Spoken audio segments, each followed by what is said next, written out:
저녁 때에 한 노인이 밭에서 일하다가 돌아오니 그 사람은 본래 에브라임 산지 사람으로서 기브아에 거류하는 자요 그곳 사람들은 베냐민 자손이더라. 노인이 눈을 들어 성읍 넓은 거리에 나그네가 있는 것을 본지라 노인이 묻되 그대는 어디로 가며 어디서 왔느냐?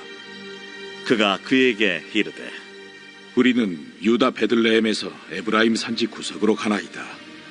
나는 그곳 사람으로서 유다 베들레헴에 갔다가 이제 여호와의 집으로 가는 중인데 나를 자기 집으로 영접하는 사람이 없나이다.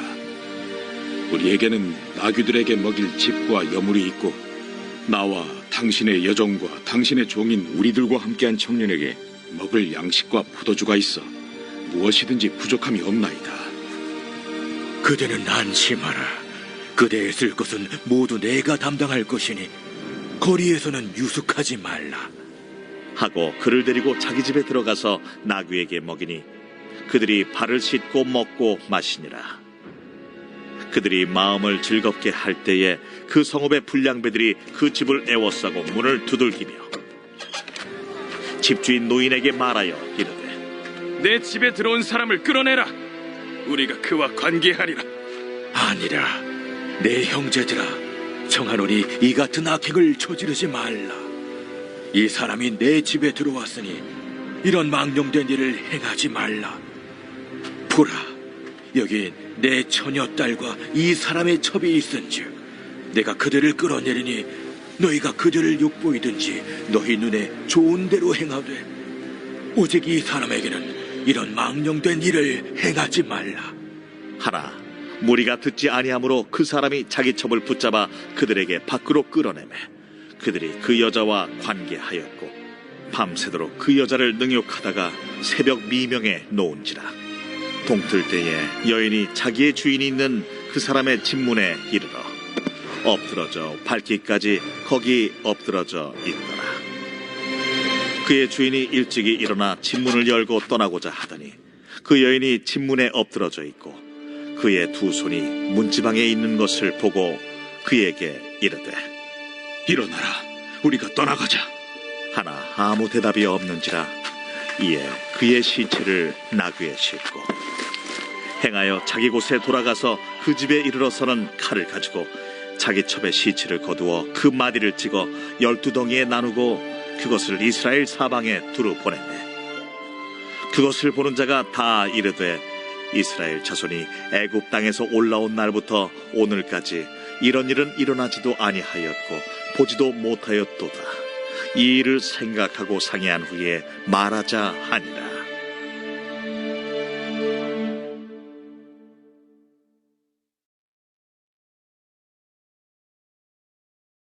오늘 본문의 말씀은 레위인 가족이 기브와 성읍에서 당했던 끔찍한 죄의 사건입니다. 기브아에 도착한 레위인 이 가족은 어느 한 노인으로부터 대접을 받게 되었습니다. 집에 들어가서 즐거운 시간을 보내었습니다. 한밤중에 기브아의 불량배들이 이 노인의 집으로 몰려왔습니다. 당신의 집에 손님이 왔는데 그 남자를 내보내라 라고 하였습니다. 이 불량배들은 동성연애자들인 것이죠. 그래서 남자 나그네가 왔으니 그 남자를 내보내라는 것입니다. 나그네가 무슨 힘이 있겠습니까? 무슨 보호할 능력이 있겠습니까? 또 누가 보호해 주겠습니까? 이 불량배들은 이 약한 자들을 대상으로 괴롭히려고 남자를 내보내라라고 한 것입니다. 그러자 이 노인이 망령된 행실을 하지 말라라고 말립니다. 그렇지만 그 불량배들은 말릴 수가 없었습니다. 이 노인은 극단의 제안을 합니다. 너무나도 끔찍합니다. 자신의 딸과 이 레위인의 첩을 밖으로 내보낼 테니 너희들을 마음대로 해라 라고 한 것입니다. 정말 너무나도 끔찍한 이런 생각인 것이죠. 자신의 딸, 또 레위인의 첩, 그 사람들은 사람이 아닙니까? 딸들과 첩을 내보내서 강간당하도록 하려고 한 것입니다. 정말 이해할 수 없는 이런 노인의 태도인 것이죠. 힘없고 약한 자들을 희생제물로 삼으려는 이런 노인의 태도인 것입니다.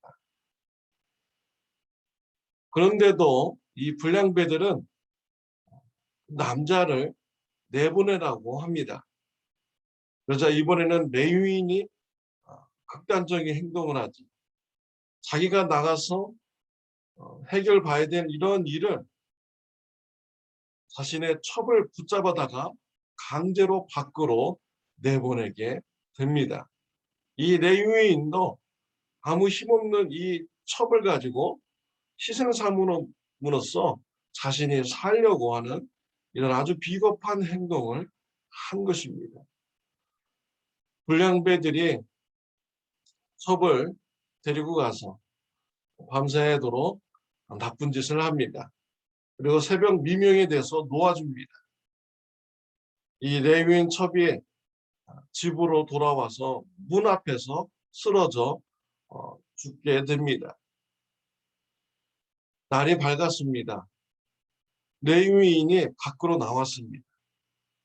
근데 오늘 본문 말씀에 보면은 밖으로 나온 이유가 자신의 첩을 찾기 위해서 나온 것이 아니었습니다. 가던 길을 계속 가려고 밖으로 나왔다라고 한 것입니다. 정말 기가 막힌 것이죠. 근데 밖으로 나와 보니까 첩이 문 앞에 누워 있는 곳입니다. 그때 이 레위인이 무엇이라고 말합니까? 일어나라, 이제 가자라고 얘기를 하죠. 정말 어떻게 이런 말을 할 수 있을까요? 밤새도록 아무 일 없었던 것처럼 이 레위인은 첩에게 얘기를 한 것입니다. 그 첩이 왔을 때 미안하다는 말, 또 그의 몸이 어떠한지 치료받자는 말, 또 불의한 일을 당했으니 이 불의한 일을 해결하고자 하는 이런 말, 여러 가지 말이 할 수 있겠죠. 여러 가지 말을 할 수 있겠죠. 그런데 이 레위인은 아무 일 없듯이 일어나라, 가자, 가던 길을 가자라고 얘기를 한 것입니다. 첩이 대답이 없자 돌아봅니다. 죽은 것을 알게 됩니다. 서의 시체를 나귀에 싣고 자신의 집으로 돌아갑니다. 자신의 집에 돌아가서 정말 우리 모두를 경악하게 하는 말을, 우리를 모두를 경악하게 하는 행동을 합니다. 첩의 시체를 12조각을 투막을 냅니다. 그래서 각 지파에게 보냅니다. 베냐민 지파, 기브아에서 이러한 악한 일을 당했다고 보낸 것입니다. 이 레위인이 꼭 이렇게 극단적인 선택을 해야만 했습니까? 이러한 방법 말고는 자신의 그런 불의한 일을 다른 사람들에게 알릴 방법이 없었습니까? 이 레위인은요, 끝까지 첩에 대한 예의를 지키지 않은 것입니다. 첩에 대한 시신을 훼손하는 아주 모든 사람들을 경악하게 만드는 이러한 행동을 하게 된 것입니다. 이렇게 정말 상상을 초월하는 이런 끔찍한 일이 어떻게 일어났습니까? 하나님을 왕으로 참지 않는 삶 때문입니다. 자신의 소견대로 좋은 대로 행하는 이런 마음 때문에 이런 끔찍한 일이 일어나게 된 것이죠. 기브아의 불량배들, 그들은 자신의 그런 욕망, 욕정을 채우고자 아무 힘없는 나그네를 대상으로 괴롭히려고 한 것입니다. 자신의 마음대로 하고자 삶을 사는 것이죠. 하나님의 말씀, 하나님의 뜻, 이런 것에 대해서 생각을 하지 않은 것입니다. 그 결과로 사람이 죽게 되고 12 토막이 나는 이런 끔찍한 일이 벌어지게 된 것입니다. 또 이 노인과 레위인, 이웃을 내 몸과 같이 사랑하라는 이런 하나님의 말씀, 이런 말씀은 전혀 생각하지 않았습니다. 오직 자신이 이 어려움에서 벗어나고자 하는 것, 자신이 살고자 하기 위해서 약한 자를 희생시키는 이러한 삶을 그들이 살았습니다. 자신의 마음대로 좋은 대로 삶을 사는 것이죠. 하나님의 뜻, 하나님의 말씀을 전혀 생각하지 않는 이런 죄된 모습이 끔찍한 이런 일이 일어나게 한 것입니다. 죄의 심각성을 다시 한번 생각하게 되는 말씀인 것이고요. 사랑하는 성도 여러분, 죄는 많은 사람들에게 큰 피해를 줍니다. 아픔을 가져다 줍니다. 죽음의 결과를 가져다 줍니다. 그러나 하나님의 말씀은 우리에게 생명을 줍니다. 이웃을 살리는 이런 결과를 우리에게 좋은 열매를 맺게 하는 것이죠.